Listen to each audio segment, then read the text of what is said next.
Good evening friend. स्वागत है मेरा चैनल डी के करियर सॉल्यूशन में। और आज जो मैं आप लोगों के लिए क्लास लेके आया हूँ, कल जो मैंने वीडियोस अपलोड किया था उसी का शेष भाग अर्थात इतिहास हिस्ट्री के क्लासेस में ले रहा था। और हिस्ट्री में हड़प्पा सभ्यता की जो चैप्टर है उसी को मैं कंटिन्यू कर रहा हूँ। आज हम लोग इस चैप्टर में देखेंगे हड़प्पा सभ्यता की खोज की कहानी। दूसरा टॉपिक देखेंगे हड़प्पा सभ्यता का विस्तार। और तीसरा जो टॉपिक हम लोग देखेंगे हड़प्पा नगरों से प्राप्त वस्तुएं। ये तीन टॉपिक पे हम लोग आज चर्चा करेंगे। तो चर्चा करने से पहले जो भी स्टूडेंट इस चैनल में पहली बार हैं और पहली बार देख रहे हैं उसको वो जो है इस चैनल को सब्सक्राइब जरूर करें और बेल आइकन को भी प्रेस कर दें तथा अगर वीडियोस अच्छी लगती हो तो लाइक जरूर करिएगा और अपने ज्यादा से ज्यादा दोस्तों में शेयर करें ताकि वो भी घर बैठे इंटर द्वितीय वर्ष की पढ़ाई कर सके। और मैं आप लोगों को फिर से बता दूं, जितने भी मैं क्लासेस लाता हूँ जैक बोर्ड के इंटर द्वितीय वर्ष में जो आर्ट्स के स्टूडेंट है उसके लिए मैं क्लासेस लाता हूँ प्रतिदिन। तो चलिए शुरुआत करते हैं हड़प्पा सभ्यता की खोज की कहानी। यूं तो देखा जाए कि हड़प्पा सभ्यता की खोज की कहानी हम लोग बुक में या यूट्यूब पे या फिर गूगल में पढ़ते हैं। 1921 में जो है दयाराम साहनी के द्वारा किया गया, परंतु इसकी हम लोग हिस्ट्री में आज चलते हैं। अगर हड़प्पा सभ्यता के खोज की कहानी एकदम पूर्व भाग में देखते हैं तो इसकी कहानी स्टार्ट होती है 1826 ईस्वी में। 1826 ईस्वी में सर्वप्रथम हड़प्पा टीले का उल्लेख चार्ल्स मेसन द्वारा किया गया था।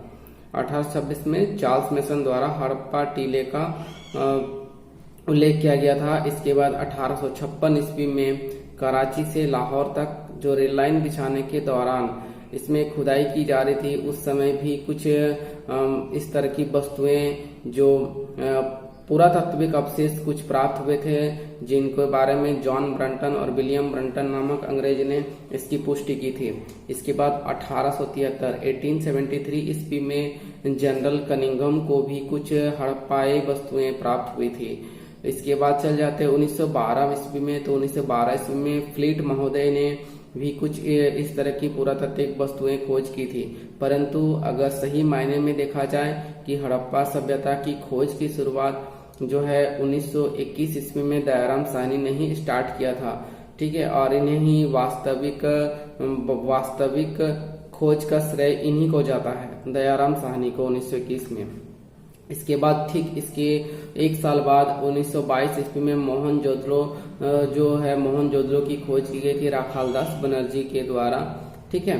और इस प्रकार से धीरे धीरे कई बड़े बड़े नगर जो हड़प्पा सभ्यता में थे उसकी खोज धीरे धीरे हमारे खोजकर्ता द्वारा किया गया था, ठीक है। तो सबसे पहले चूंकि हड़प्पा की खोज की गई थी और वो हड़प्पा जो है हड़प्पा नामक जगह ही थी, इसलिए इस पूरे सभ्यता को हड़प्पाई सभ्यता ही कहा गया है, ठीक है।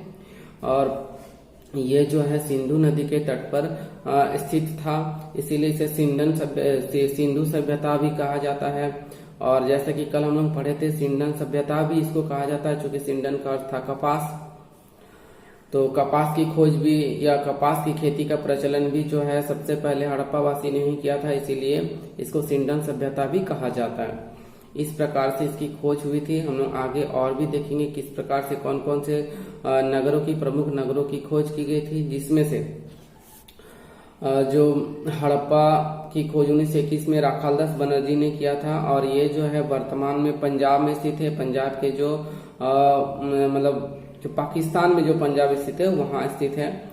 उसी प्रकार 1922 में मोहनजोदड़ो की खोज की गई थी, वो राखालदास बनर्जी के द्वारा। और यह भी अभी जो स्थित है पाकिस्तान में ही है, सिंध में। और ये सिंधु नदी के किनारे बसी है। उसी प्रकार चंद्रहुद्रो भी एक प्रमुख नगरों में से एक था, जिसकी खोज 1931 ईस्वी में NG मजूमदार के द्वारा किया गया था। इसी प्रकार रंगपुर नामक नगर की खोज किया गया था, रंगपुर 1931 से 1953 के बीच में। और यह जो है ब्रजवासी लाल द्वारा किया गया था।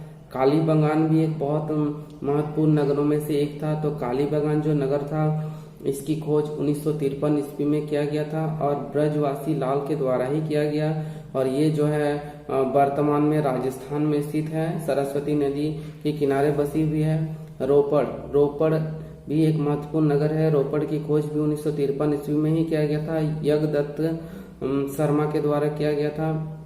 लोथल। लोथल की खोज 1957 ईस्वी में हुई थी और इसकी खोज किया था SR राव द्वारा किया गया था। और आलमगीरपुर। आलमगीरपुर 1958 ईस्वी में जो है इसकी खोज की गई थी और यह भी यज्ञदत्त शर्मा के द्वारा ही किया गया था। और बनवाली इसके प्रमुख नगर भी हैं, इसकी खोज किया गया था 1973 में रविंद्र सिंह बिष्ट के द्वारा किया गया था। तो इस प्रकार से हम लोग और भी इसमें इस टॉपिक में और भी नगर है, लेकिन हम लोग प्रमुख नगरों के बारे में ज्यादा अध्ययन करते हैं। ठीक है, तो इस प्रकार से अलग अलग नगरों की खोज की गई थी। इसके बाद हम लोग हड़प्पा का सभ्यता का विस्तार का बात करते हैं। तो विस्तार में जो है इसका विस्तार पूर्व से पश्चिम तक 1600 किलोमीटर तथा उत्तर से दक्षिण तक 1100 किलोमीटर कहा गया है। और इसका अगर चर्चा करते हैं कि इसका क्षेत्रफल का, तो इसका जो पूरा कुल क्षेत्रफल था 12,99,600 वर्ग मीटर पर ये सब फैले हुए थे। तो काफी बड़ा क्षेत्र में ये फैला हुआ था। ठीक है, इस सभ्यता में यह सभ्यता कहा जाता है कि उत्तर में जम्मू के अखनूर से दक्षिण में नर्मदा नदी के तट तक तथा पश्चिम में बलूचिस्तान के मकरान समुद्र तट से लेकर उत्तर पूर्व में मेरठ तक यह स्थित है। और कहा जाता है ऐसा कि यह सभ्यता जो था मिस्र से कई 20 गुना करीबन बड़ा सभ्यता था और मेसोपोटामिया से लगभग 12 गुना बड़ा था यह सभ्यता जो फैला हुआ था इसकी एरिया। तो इस प्रकार से हड़प्पा सभ्यता का विस्तार हुआ था। अब हम लोग आगे चर्चा करते हैं हड़प्पा सभ्यता में जो प्रमुख नगर मिले थे, उस नगर से जो प्रमुख वस्तुएं खुदाई से मिली थी उस वस्तुओं के बारे में हम लोग चर्चा करते हैं। तो सबसे पहले मोहनजोदड़ो। तो मोहनजोदड़ो जो नगर की खोज की गई थी, इसमें मोहनजोदड़ो का अर्थ होता है मुर्दों का टीला, अर्थात वहां से बहुत सारे व्यक्तियों के या आदमियों के मुर्दे प्राप्त हुए थे, इसीलिए उसे मुर्दों का टीला भी कहा जाता है। और कभी कभी क्वेश्चन आता है मोहनजोदड़ो का अर्थ क्या होता है, तो मोहनजोदड़ो का अर्थ होता है मृतकों का टीला। और यहाँ से जो प्राप्त वस्तुएं था मुहरे, पुजारी का सिर, मोम के सांचे, कांस की नर्तकी, सभागार, सीप की पैमाना, सूती कपड़े के अवशेष, पानी का जहाज, हाथी का कपाल, शिलाजीत, गाड़ी के पहिए, मेसोपोटामिया की मोहरें, दाढ़ी वाले मनुष्य की प्रतिमा, हाथी दांत की तराजू, पशुपति की मुद्रा आदि वस्तुएं मोहनजोदड़ो से प्राप्त हुई थी।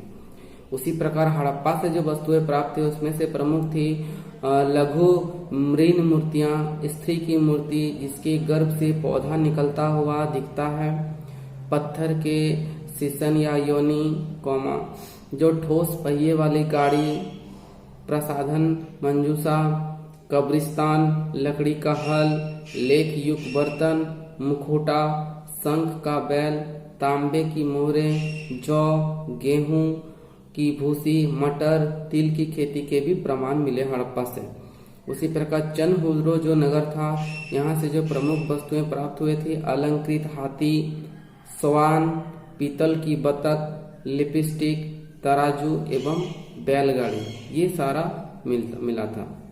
उसी प्रकार जो लोथल है, लोथल यहाँ से फारस की मोहरें, धान एवं बाजरे की खेती के प्रमाण, आटा पीसने वाली मशीन, हाथी दांत का पैमाना, मनकों का कारखाना, कुत्ते की मूर्ति, बकरी की हड्डियां, 3 युगल सावधान एवं गोदी अर्थात बंदरगाह के प्रमाण मिले हैं लोथल से। तो ये भी क्वेश्चन आता है कि बंदरगाह की खोज जो हड़प्पा सभ्यता में कहाँ मिला था, इसकी अवशेष तो लोथल में। उसी प्रकार चलते हैं कालीबंगान में। तो कालीबंगान में जो वस्तुएं प्राप्त उसमें प्रमुख थे अग्निकुंड, बेलनाकार मोहरें, अलंकृत फर्श, तांबे के बैल की मूर्ति, लकड़ी की नाली, नक्शीदार ईंटें, मस्तिष्क शोध की बीमारी वाला कपाल, हल से जूते खेत के साक्ष्य भी तथा भूकंप के प्रमाण भी कालीबंगान से मिले हैं।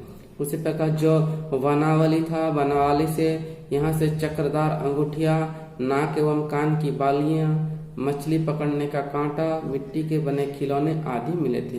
तो ये सारे अवशेष अलग अलग नगरों से प्रमुख हुए थे और इसका विश्लेषण बाद में किया गया, जिसके आधार पर हम लोग पूरी हड़प्पा सभ्यता के बारे में अध्ययन करते हैं। ठीक है, तो इस प्रकार से ये बहुत ही इम्पोर्टेंट है। बार बार पूछा जाता है कि आप लोगों के एग्जाम्स में हड़प्पा नगरों से प्राप्त वस्तुओं का उल्लेख करें, तो ये पूरा आपको उल्लेख करना है। ऐसे तो बहुत सारे नगर और भी मिले थे जैसा कि आप लोग पहले देखे, किंतु जो सबसे महत्वपूर्ण नगरों में से ये 5-6 नगरों को ही माना जाता है, जिसमें मोहनजोदड़ो, हड़प्पा, चन्हुद्रो, लोथल, कालीबंगान और बनावली, ये 6 जो नगर है इन्हीं के बारे में आपको अध्ययन करना है और बार बार क्वेश्चन इसके ही देते हैं। ठीक है, तो इस प्रकार से हड़प्पा से अलग अलग नगरें, हड़प्पा के जो नगर से प्राप्त वस्तुएं था, इसका हम लोग आज अध्ययन किए हैं। तो अगर आप लोगों को मेरा पढ़ाई अच्छा लग रहा है तो आप लोग इस वीडियो को लाइक भी जरूर करें और अपने दोस्तों को भी ज्यादा से ज्यादा शेयर करें, ताकि वो लोग भी जो है अच्छा से पढ़ाई कर सके। और इस वीडियो में यहाँ तक ही, नेक्स्ट के क्लासेस के लिए मेरा नेक्स्ट वीडियो देखिए। ठीक है, तब तक के लिए गुड बाय।